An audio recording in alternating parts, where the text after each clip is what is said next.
A very good afternoon to you, audience. Thank you so much for joining us on Ogtv News at 2. I'm Shemi Lori Makonju. Nigeria on Monday recorded its lowest number of daily new COVID-19 cases since December, when the federal government declared a second wave of the pandemic. According to figures released by the Nigeria Center for Disease Control late Monday, the country recorded 676 new cases of the novel coronavirus. However, the virus death toll increased by 21. Monday's new cases were reported from 19 states, including Lagos with 227 cases, Rivers 73, Niger 69, Plateau 56, FCT 50, Kano 44, Oyo 43, Ogun 27, Gombe 18, Ondo 15, while Enugu and Osun had 10 new cases each. Cross River and Edo had 8 cases each, Nasarawa had 7, Bauchi 4, Kaduna 3, while Ekiti and Zamfara had 2 new cases each. The Nigeria Center for Disease Control (NCDC) has confirmed that 6 new cases of the B117 strain of COVID-19 have been found in the country. NCDC confirmed this on Monday through its Director General, Chikwe Iyekweazu. Mr. Iyekweazu, at the Presidential Task Force (PTF) briefing in Abuja, stated that Nigeria has reported 6 cases of the new variant of the virus, bringing the number of cases to 7. The NCDC DG, who lamented over the rising number of deaths in the country, stressed that the COVID-19 strain, which was first reported in the United Kingdom, is deadlier, and as such, Nigerians must be careful. According to Mr. Iyekweazu, in the last week, 75 health workers have reportedly tested positive, a development which it describes as worrisome. The NCDC boss, however, revealed that rapid test kits have been approved in 5 hospitals within the FCT, adding that the plan is to deploy the kits to other parts of the country. He enjoined governors to approach NCDC for guidance on how to use the kits and urged all stakeholders to help stop the increasing level of stigma around the virus, which is making many people to stay away from getting tested. The Ogun State government has denied reports in the National Daily and some social media platforms insinuating that it had enlisted the help of Mr. Sunday Adeyemo, aka Sunday Igboho, to combat crimes in the state. This was just as it reiterated its commitment to the security of all residents and properties in the state. The government made its position known in a statement issued by the State Commissioner for Information and Strategy, Alhaji Abdulwahid Odushile, in Abeokuta, the state's capital, on Monday, refuting the news report credited to Honorable Remi Hassan, the Special Advisor on Public Communication to Governor Dapo Abiodun. Odushile noted that his virtual interview with a reporter had been quoted out of context and twisted to achieve sensational effects. The statement adds that Prince Dapo Abiodun's administration, since inception, has been known to be inclusive in its approach, always collaborating and engaging with a wide range of stakeholders. Security is no exception, resulting in the achievement of the enviable status and recognition as most secure state in the country by many organizations, including the recent award by Business Day newspaper, among others, outlining the steps taken by the Abiodun administration to secure life and property in the state. Odushile said the state government restructured its state security trust fund and put the critical stakeholders, private sector, at the driving seat, strengthened the engagement with security agencies in the state, and provided them with 100 Hilux patrol vehicles, 200 motorcycles, and equipment to make them more effective and efficient, partnered with other southwest states to set up the Amotekun Security Network, appointed 2 special assistants on ethnic relations to ensure smooth interface with non-indigenes on a wide variety of issues, including security, among other stakeholders-driven initiatives. The statement added that governments would continue to attract and welcome all those with legitimate reasons to live, work, and even play in the state, saying that it is home to all Nigerians and foreigners alike. The Judicial Panel on Police Brutality sitting in Abeokuta, the Ogun State capital, has advocated training on Administrative Criminal Justice Act for all security operatives handling suspects in order not to infringe or violate citizens' rights. This was the view of panelists at one of their sittings, while taking evidences from some of the respondents brought before the panel for investigation. Elizabeth Esson reports. Did you tell him that you are not arresting him? You just want him to make that statement. I told him. The statement was taken voluntarily or under caution. The suspect, Samuel. No, it did not write anything. When we took him, it did not. It did not write statement at all. Yes, when we took him before the OC, OC now said he was absent them. How many days did he stay with you? No, it's not. It's A police inspector who claimed ignorance of Administrative Criminal Justice Act, despite his 25 years of service in the Nigerian police force, surprised the listeners at the panel sitting. This was revealed while giving evidences in a case of human rights violation and unlawful arrest leveled against the Nigerian police by a petitioner. Right there to say, can you write this thing for me, or give him his time, let him come at his own time. That money is there, you take it. Give him that money. So time, anytime you have chance, you think so. Use this one, transfer, come and give us statement. This one you think will have a more friendly. The chairman of the panel, retired Honorable Justice Solomon Olugbemi, speaks further on the essence of Administrative Criminal Justice Act in handling criminal cases. There is no doubt that it is unlawful to detain a suspect more than the time stipulated by the Constitution of Nigeria. And the Constitution stipulates that a suspect should be taken to court within 24 hours, but that is where there is courts available in the area. But where the court is far away and is not easily available, then it should not be detained for more than 48 hours. So if any suspect is detained for more than 48 hours, at least then, such detention is unlawful. The panel therefore called for good relationship between the security operatives and the public for peaceful coexistence. Elizabeth Esson, Ogtv News. The presidency says no date has been fixed for the appointment of a new Inspector General of Police. The incumbent IGP Mohammed Adamu was expected to leave office on Monday, having attained the statutory retirement age. However, Adamu was in office till past 6 in the evening on Monday and attended to a large number of visitors, according to the presidential spokesman, Garba Shehu, who said he was not aware of the imminent announcement of a new police chief.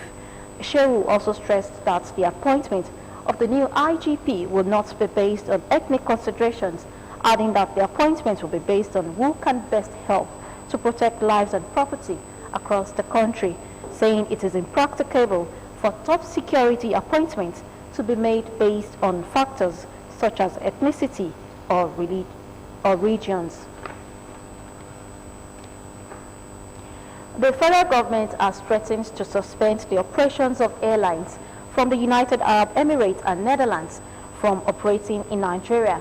It said the operations of the carriers would be suspended if their countries insist that travelers from Nigeria must carry out an additional rapid test before leaving Nigeria for the two countries. The Director General of Nigeria Civil Aviation Authority, Musa Nuhu, said this at the briefing of the Presidential Task Force on COVID-19 in Abuja. The ongoing National Identification Number and Subscriber Identity Model (NIN-SIM) integration exercise has been extended by 8 weeks, the federal government announced on Tuesday morning. It said the new deadline was now April 6, 2021. Director of Public Affairs Nigeria Communications Commission, Ikechukwu Adinde, who disclosed this, said the extension was conveyed by the Minister of Communications and Digital Economy, Issa Pantami. Pantami conveyed the message during the meeting of the Ministerial Task Force on NIN SIM registration, which held on the 1st of February 2021.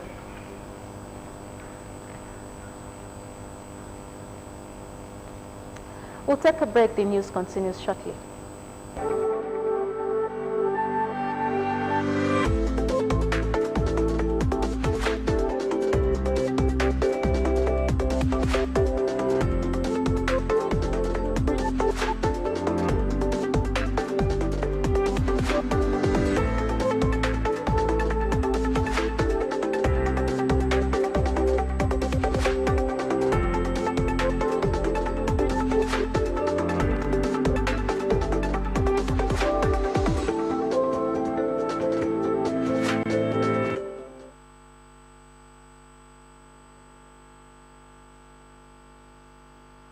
Welcome back. School administrators have been enjoined to bridge a learning gap for children affected by marital crisis, as teachers contribute a major force in children's mental development.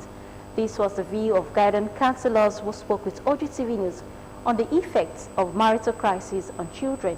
Now the details. Marital conflict is a significant source of mental stress for children. While witnessing such conflict may harm children's psychological well-being, which in turn may affect their intellectual development. These, among other issues, according to guidance counselors, have repeatedly contributed to children's destructive responses to conflict and are likely to be ill-equipped to manage disagreements that will inevitably arise in their own lives and relationships. If you want to know a child that has experienced family crisis in the school, it is very easy for the teacher. If the child is a very brilliant child before, you just observe that the child is not doing well again in the school, because that thing will bring one thing: depression. Anytime he or she is being taught in the class, the mind of the child will be away from what the teacher is teaching the child. If everybody is asked to leave the school now, who do I go to? Is it my mother? Is it my father?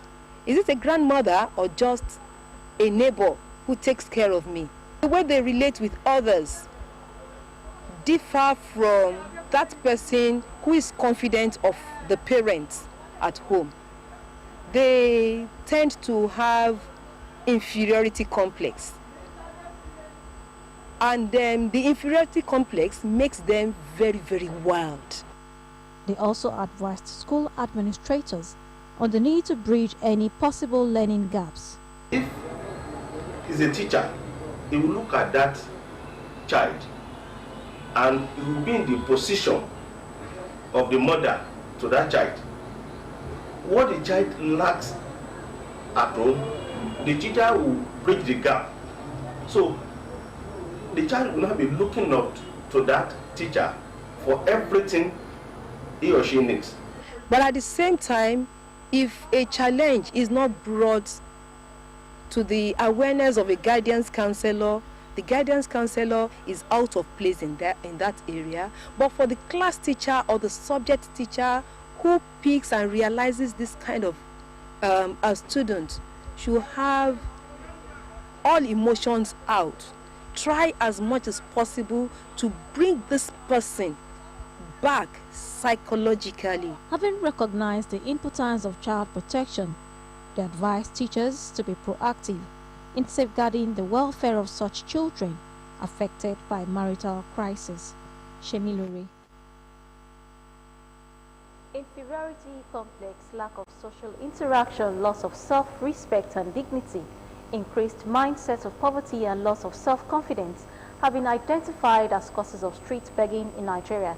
These were the submissions of respondents who spoke with our reporter, Kolawole Osho, on the factors contributing to street begging and possible solutions. One of the highly visible socioeconomic and physical problems of most cities in Nigeria is the increasing rate of begging.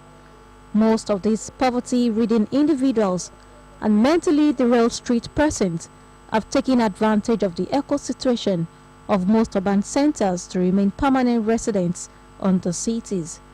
What could be the causes of street begging? Street begging is a social menace and is a product of three basic factors. The very first one is the population of uncontrolled population. The second one is bad parenthood, and the last one is the breakdown of our social value as a Yoruba nation. Some of the people we see on the street during the lockdown, the petty businesses they are doing, they've actually used it to feed their family, feed themselves. So they don't really have much to start up those business again, and they feel, and once they do this street begging for a week, they feel like, so I can make this much money instead of just wasting my time doing business. Generally, beggars can be divided into two categories, professional and non-professional.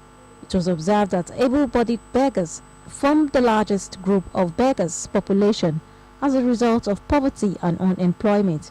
It was also observed that most handicapped use their deformities as tools to beg for money, to show off their deformed body, to gain the sympathy of passers-by, while mothers as well use their infants to touch the hearts and minds of people to collect money. However, in spite of the efforts of Ogun State government in evacuating them from the streets, Commissioner for Women Affairs and Social Development, Mrs. Fumilayo Efwakbe, declared that it does not take long that most of them reappear.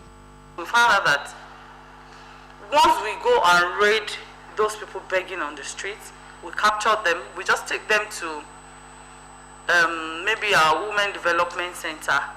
We keep them there for just a few hours and we ask them to go back home, and they still go back to the street begging. So we want a permanent solution to it, and that is why we're working on our rehabilitation center at the back of Trace office right now. The governor has given approval, because if we take them off the streets, we need a transition program for them.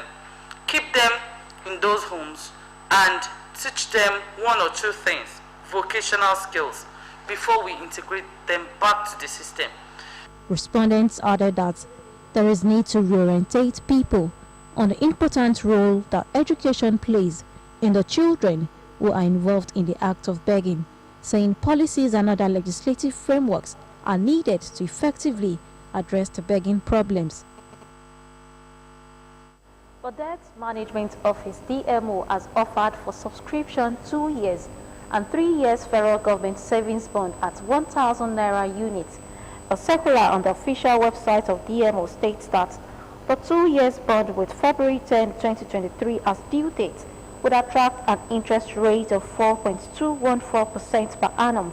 The 3-year bond with February 10, 2024 as due date will attract an interest rate of 5.214% per annum. The bond is subject to a minimum subscription of 5,000 naira and in multiples of 1,000 naira, thereafter and subject to a maximum subscription of 50 million naira. Its enlisted opening date of the bonds as February 1, closing date as February 5, 2021, and settlement date as February 10, 2021.